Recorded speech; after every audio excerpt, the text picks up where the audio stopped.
But I told you that I wanted to talk to you about the power of reversals. I found that in Exodus chapter 34, when God told Moses to bring the children of Israel out of Egypt, and they had come out of Egypt and they were around the mountain where, what's his name? Moses went up to receive the 10 commandments, and he came down. When they were at Mount Sinai, while they were there, God gave Moses an instruction. Because at this point, whether Moses made it into the promised land or not, here was what was said. The people were on the verge of the promised land. The reason why this word burns in my heart every time I think about it is that this is, in my mind, God's trump card, because we're on the verge or the precipice of something. I was speaking to Mama Linda a few days ago, and she said to me, she said the church is distracted. We are so distracted doing many things that we've neglected our altars. And that's fine, because as long as the devil is concerned, if you neglect it, he will just continue to give you whatever would distract you. And the idea is the more you are distracted, the less you are able to attend to the altar. The less you are able to attend to the altar, the more free reign he has to do whatever he wants to do in the earth. And God, I believe, is sick and tired. Because what has happened when we abandon our altars is that we have not manned the gates. And so the devil is running around doing the things that he doesn't have the power to do if we had been standing where we were supposed to stand. Exodus 34. If you look at it from verse number 10, Exodus 34 from verse number 10. Exodus 34 from the verse number 10. And he said, behold, this was as he was getting the children of Israel. Moses was getting them ready. And God said to Moses, he said, behold, I make a covenant before all thy people. I will do marvels such as not been done in all the earth, nor in any nation, and all the people among which thou art shall see the work of the Lord. For it is a terrible thing that I will do with thee. Observe thou that which I command thee this day. Behold, I drive out before thee the Amorites, and the Canaanites, and the Hivites, and the Perizzites, and the Hivites, the Hittites, and the Perizzites, and the Hivites, and the Jebusites. Verse 12.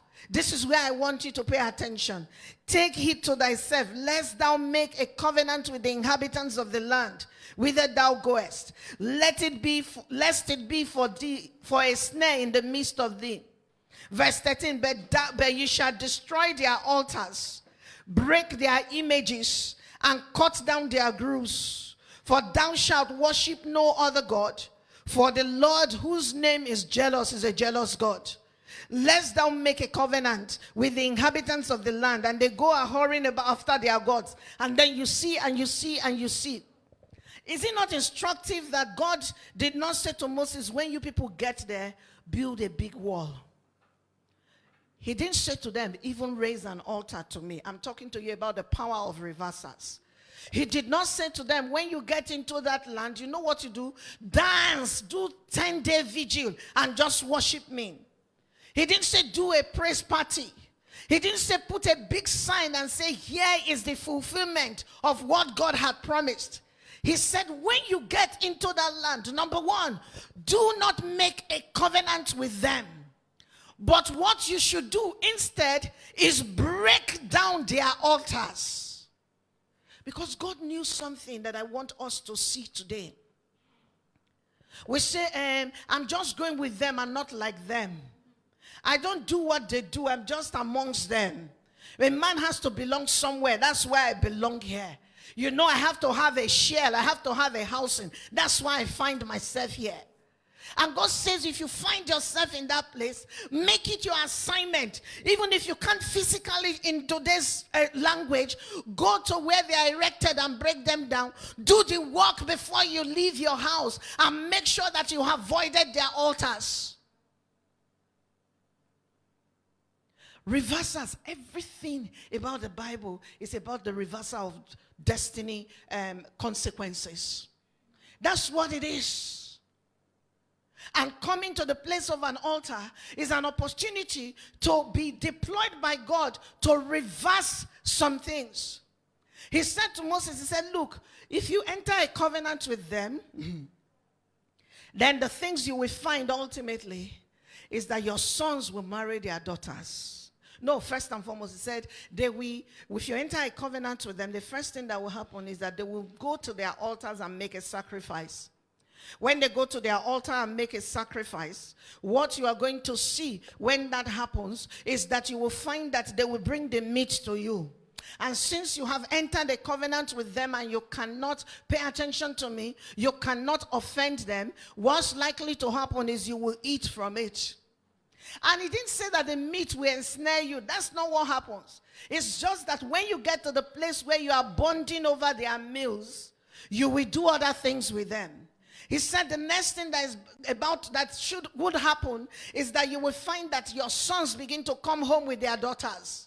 And once your sons begin to come home with their daughters, he didn't say don't marry them because they are bad people. He said, but when your sons marry their daughters, the next thing that is going to happen is you will find that their daughters will go after their own gods and their altars. And whatever they do there, your sons will follow because their daughters will influence your sons. And so he didn't say don't marry them. That was not the answer. The answer was destroy the altars so that if they don't have that place to worship anymore, if they don't have those altars, then life can go on as it ought to go on. Reverse us. He said, I've given you this land, but you see this land has been ceded. This land has been ceded to something. This land has been dedicated to something. I went this morning, I just rushed, I did a quick rush. I said, actually, where did the name Nigeria come from, Pastor Seth? And they'll say, oh, it was named after a river, the Niger River. I was like, oh, okay. I see. How can it be named after a river?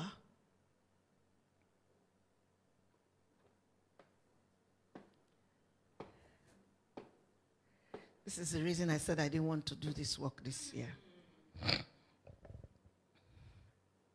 Let me go on.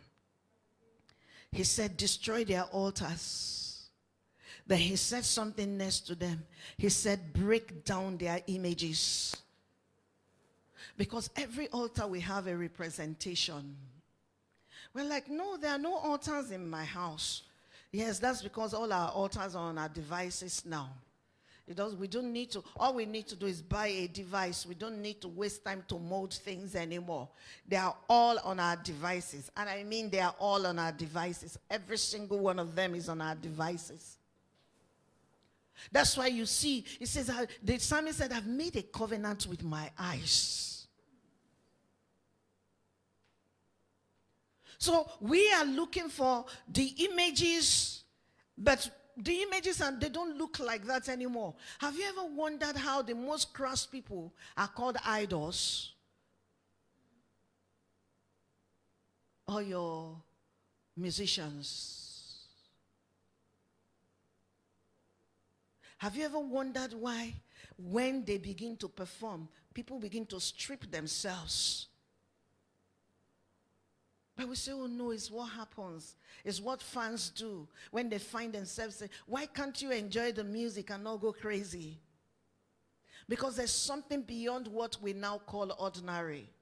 But like I said, that's not what I'm doing. And that's why it doesn't make sense that even in the church of Jesus Christ, a man is walking in and people are shaking. I don't blame the person that is shaking. I blame the man who is walking in and people are shaking and he's reveling in it and he's smiling. Because they just made an idol out of you. And what happens with idols is that God breaks them down.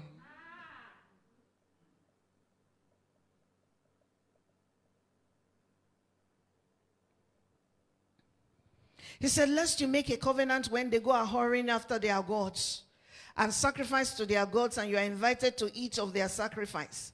Lest your sons marry their daughters and make your sons go a-whoring after their gods. Effectively, their altars will not be a problem if you destroy them once you come in, so that you don't find yourself in the place of mixture. The deadly thing about the things, the altars that our generation is bowing to, is that the altars that our generations are bowing to no longer take libations of blood. They don't, because if they were that messy, I wouldn't be around them. Yes, they just draw blood in other ways. What this means is that God makes sure that they put themselves out of the danger of divine contracts with the foreign gods by instructing his people to pull down their altars. The point of this particular session is to let you understand that there's nothing we can build unless we pull down that which has been built before. There is nothing that we can build unless we pull down that which has been built before. There's absolutely nothing, the sheet of paper that we painted. The cycles in our lives, our families, our nations, the cycles of pain, the cycles of iniquity, the cycles of indignity, the cycles of unrighteousness can no longer be ignored. We can no longer overlook them. We can no longer avoid them. We can no longer not confront them. Of these many things, I didn't ignore them. I knew they were there. I just avoided them. My thing was, if I don't go poking my finger in their eye, they would leave me alone. That's what I thought. But you see, that was because I was ignorant enough to think that if we don't trouble them, after a while they will die. And that's because I was ignorant to think that that thing is still not fed by those who benefit from it. And so every day concerning our nation, for instance, we say corruption cannot die in Nigeria. The only reason why it can't die is because there are people whose commitment is to feed it. And so we say, okay, I'm just going to avoid it. I won't talk about it because I don't want to be the fanatic in their midst. I'm just going to avoid it, but as long as you're avoiding it, they are feeding it. It's growing bigger and bigger and bigger, and it's swallowing things up that belong to you and me. So we can no longer, it's hard in your life. If you would take the time and look at it and look at it and look at it, you can trace it beyond your parents and your grandparents. You will see the pattern somewhere, and you'll be like, yes, so that's true. I've checked it. All my cousins, what we find is, there will just be that one that is like this.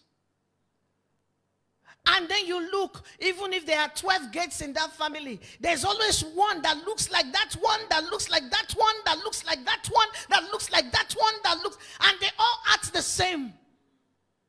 So because we didn't know what to do about them, we didn't understand the power of reversers, we said that they were the black sheep of the family. And we just get comfortable with it. We say every family has to have a black sheep anyway. Reversers. Reversers. Reversers. I was thinking about it. And I'm like, but Lord, it takes such a long time to deal with these things. It takes so much out of people. Maybe that's why we just avoid it altogether.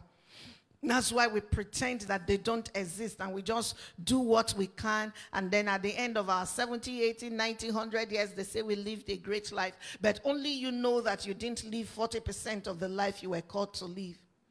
And then the others of us who are bold enough cover up this mess with just a few James Bond tactics, and we begin to feel like we have arrived.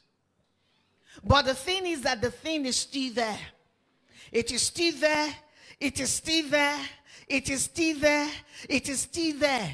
And one day, maybe not today, if you don't deal with it now, it will show up again. And God forbid, because of the way things are going, by the time it shows up, nobody's even talking about altars anymore, perhaps. So that generation do not even understand what this English is about. But what the Lord said I should tell everyone, whether you are online or in person this morning, is that we are authorized to do this. I want you to understand that this is beyond just what concerns me. This is that season where the Lord wants to deal with the things that generations later would thank us because we got it right. The point is that these things, as we're looking at them, they had always been there. When I was telling the Lord, I said, it takes a long time. Can be painful. God said something to me. He said, Bidemi, I said, sir. He said, every time people are impatient, they go into idolatry. He said, it doesn't matter how long it takes or what it takes out of you. He said, this time, finish it. Because if you don't finish it, then you will go into things that look like God that are not God. So that's how we now have pastors who have become our idols. Just because you didn't carve it does not mean that it is not a God over you. That's why some of us food, some of us some kinds of relationships, because we couldn't wait to dig down enough into the root and pull out this thing once and for all. So we start. Of course, there will be confrontation. I already said that. There will be a resistance. So after we try with the resistance, after I said, well, I can't come and go and kill myself because life wasn't that bad. It's just that it wasn't great, but we were just okay. So let's go back to status quo. And the moment you go back to status quo, a few weeks later, everything is calm again. And in your mind, you are like, I said it now. Let sleeping dogs lie, you say. But God says that today the grace that is released is a grace for reversal. Amen. It is a grace to reverse that thing, because we can't build unless we have reversed that which has been in operation.